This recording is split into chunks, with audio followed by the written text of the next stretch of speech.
मंच पे बैठे हुए नेशनल कॉन्फ्रेंस के तमाम सीनियर साथी हजरात, यहाँ पे आए हुए यूथ, पेरेंट और वुमेन विंग के हमारे और साथी,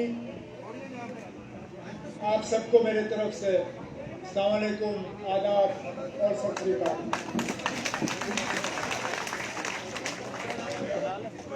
आज बड़ी मुद्दत के बाद दोबारा हासिल हुआ। मैंने पहले ही तय किया था कि जम्मू की जमीन पे अगर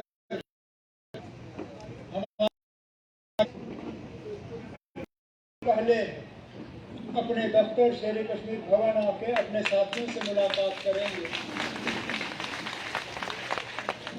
क्योंकि इन साथियों से हमें दूर रखने की बड़ी कोशिश की गई, चाहे गिरफ्तारियों की, चाहे आप बीच में मत, अब आप बीच बंद, बस करिए बंद। क्या करना? साजिशों के जरिए, झूठे बयानों के जरिए कई सारे ऐसे तरीके इस्तेमाल किए जिससे कि ये तासुर देने की कोशिश की गई कि जम्मू कश्मीर, जैसे देवेंद्र ने कहा, जम्मू कश्मीर नेशनल कॉन्फ्रेंस अब खत्म हो चुकी है। पीछे मुड़ के देखने की होती तो उन्होंने शायद ये देखा होता कि करने वाले अपनी मिशन में कामयाब। मैं किन किन सालों का जिक्र करूं, चाहे 53 हो, 84 हो, 89, 90 हो, 2002 हो, बीच में भी कई ऐसे मौके आए जब हमारे मुखालिफों ने यह कहा कि बस अब ये मिट गया, अब ये उठ नहीं पाएंगे। लेकिन अल्लाह ताला का करना, उनमें से कई सारे जो हमें मिटाने निकले थे खुद बच नहीं पाए, लेकिन नेशनल कॉन्फ्रेंस आज अपनी जगह खड़ी है। आज ये छोटा सा प्रोग्राम हमारे दफ्तर में उन लोगों के लिए भी एक पैगाम है जिन्होंने मुल्क भर में ये झूठी कहानी रचाने की कोशिश की कि नेशनल कॉन्फ्रेंस वाले अगर जिंदा हैं भी तो वादी के चंद इलाकों में, वादी के बाहर इनका वजूद मिट गया है। वादी के बाहर के लोगों के लिए ये बात नहीं करते। अक्सर बेशतर कुछ चैनलों के जरिए, कुछ अखबारों के जरिए, कुछ एजेंसियों के जरिए नेशनल कॉन्फ्रेंस के बारे में ये तासुर, ना ये तो कश्मीर बेस्ड पार्टी, ना हमारे जड़ कश्मीर में है, मजबूत है। आपको दिखता नहीं है कि इतने ही मजबूती से हमारे जड़ जो है जम्मू में है, करगिल में है, लद्दाख में है।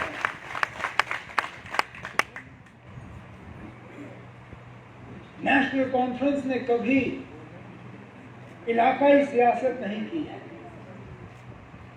हमने कभी एक इलाके को दूसरे इलाके से लड़वाने की कोशिश नहीं की। हमने कभी मजहबी सियासत नहीं की।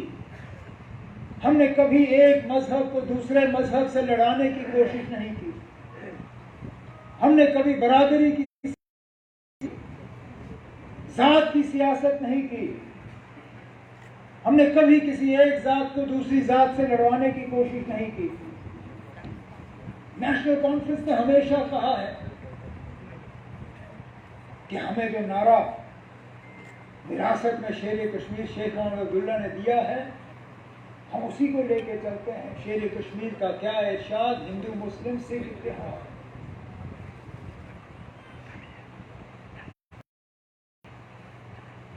लेकिन बदकिस्मत गुजर रहे हैं, सच और झूठ की एक बहुत बड़ी लड़ाई लड़ी जा रही है, क्योंकि झूठ बोलना कुछ लोगों के लिए बहुत ही ज्यादा आसान हो गया है। आप 5 अगस्त 2019 ही ले लीजिए, कितने सारे झूठ उससे पहले इस मुल्क को और जम्मू कश्मीर की रियासत के लोगों को सुनाए गए।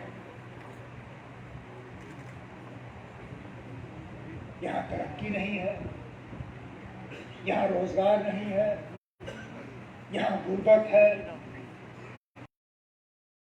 फाकाकशी से मारे जा रहे हैं, तरह तरह के यहां पे इलायची पसंद लोग ज्यादा हैं, यहां पे मुल्क के साथ लोग हैं नहीं क्योंकि 370 है, तरह तरह के शोषे डाले गए और ये कहा गया मुल्क को कि अगर 370 और 35 से हटा तो जम्मू कश्मीर रियासत की तमाम बीमारियां जो हैं उनको रातों रात हम दूर कर देंगे। आज 1 साल 3 महीने हो गए हैं,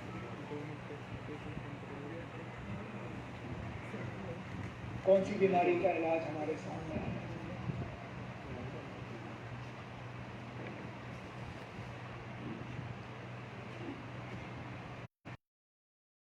तरक्की का दौर जिसका वादा यहाँ के लोगों के साथ किया गया था, आप तो कह रहे थे कि जम्मू कश्मीर में जो अलायदी पसंद लोग हैं वो भी इस फैसले के साथ पूरी तरह से फिर हिंदुस्तान के साथ घुल मिल जाएंगे। लेकिन आज मैं दावे से कहता हूं कि जो लोग हिंदुस्तान के खिलाफ सोच रखते हैं, 370 को उड़ाने के फैसले के बाद वो ज्यादा नजदीक नहीं आए बल्कि ज्यादा दूर आपसे चले गए। जिस नौजवान को हम अपने तरफ खींच के ला रहे थे 2011 में, 12 में, 13 में, 14 में, जिसकी बदौलत सबसे कम आतंकवाद जम्मू कश्मीर में उन साल देखने को मिला, सबसे कम नौजवानों का रुख मिलिटेंसी के तरफ उन सालों में 2012, 13, 14 शायद ही कुछ नौजवानों ने बंदूक उठाने का काम किया। किसी महीने 1, किसी महीने 2। आजकल जो कुल मिला के 12-13 के साल के लड़के मिलिटेंसी ज्वाइन कर गए, आज तो वो महीनों में ज्वाइन करते हैं। जो 1 साल का नंबर उस वक्त था वो 1 महीने का नंबर आज बन गया है। क्यों? क्योंकि हमने अपने ही करतूतों से इन नौजवानों को और ज्यादा दूर किया। कहा कि अब यहां तरक्की का एक नया दौर शुरू होगा। पिछले दिनों गवर्नर साहब की इंटरव्यू में मैंने पढ़ा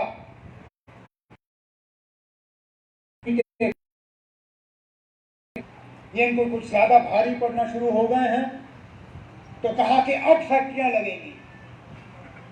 जनाब गवर्नर साहब, अगर फुर्सत हो तो कभी गाड़ी में बैठ के रहिए, बड़ी ब्राह्मणा में रुकिए, कीजिए मुआयना वहां पे।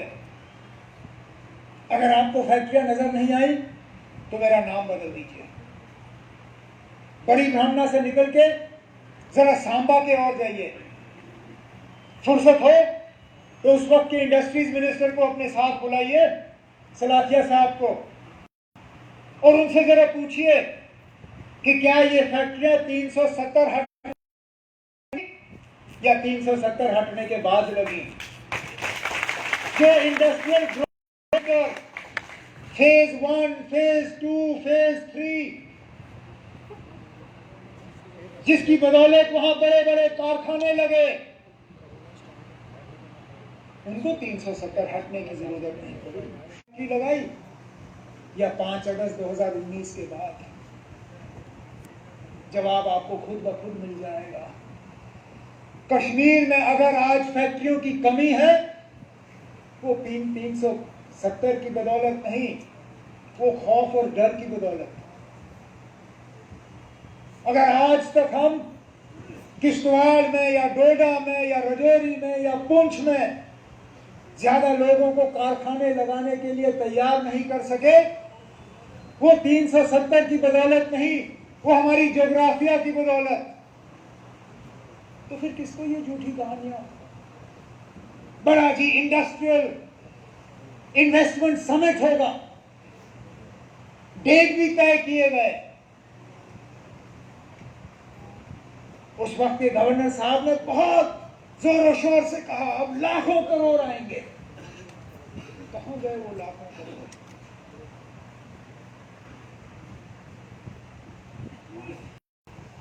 कौन सा नया दौर यहां शुरू हुआ?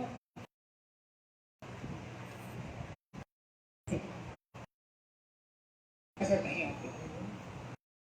जिन प्रोजेक्ट्स को आप रिबन काटे, तो आप या तो मेरी हुकूमत में हुए होंगे या हमारी हुकूमत के बाद मुफ्ती साहब और महबूबा मुफ्ती जी की हुकूमत में हुए होंगे। आप कुछ नया दिखाइए ना। एक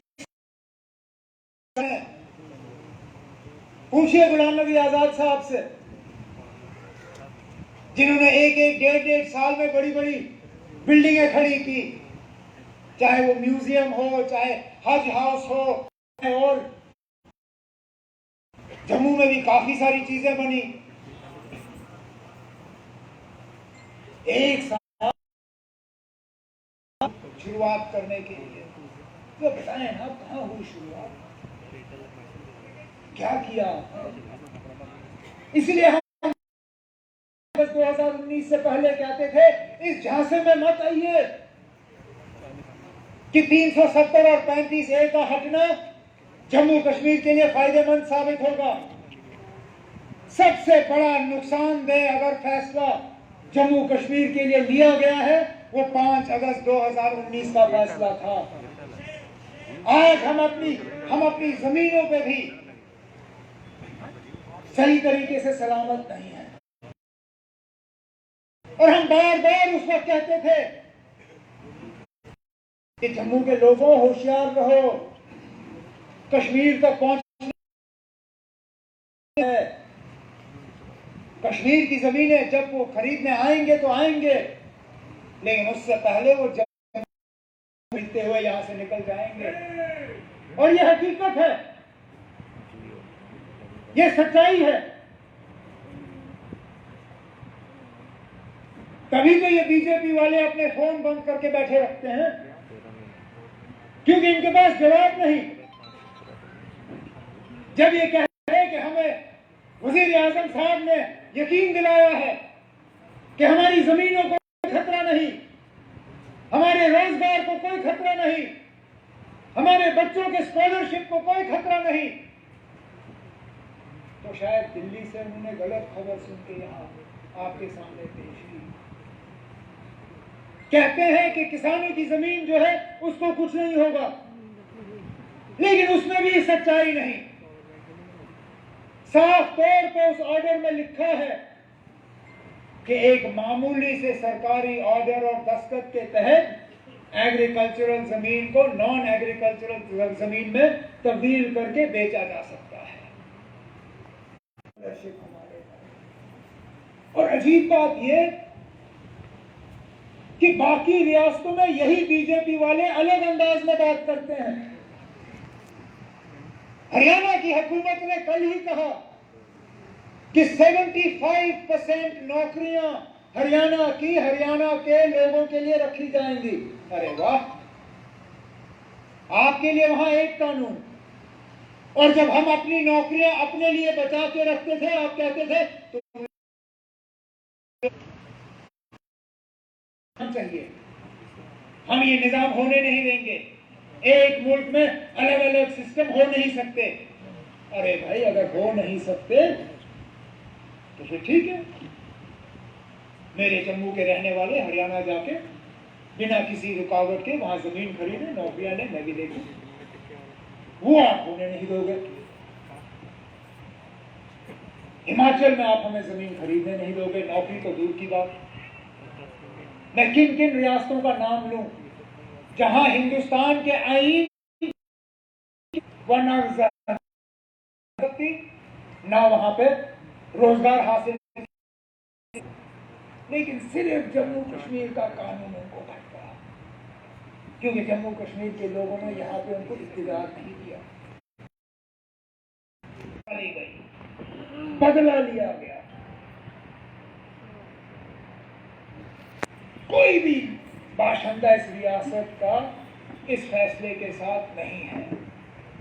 कुछ खुलेआम अपनी नाराजगी का इजहार करते हैं और कुछ कभी अल्फाजों में, क्योंकि बाकी बीजेपी वाले कुछ करें ना करें, एक चीज में उनका कोई मुकाबला नहीं है, और वो है प्रोपेगेंडा।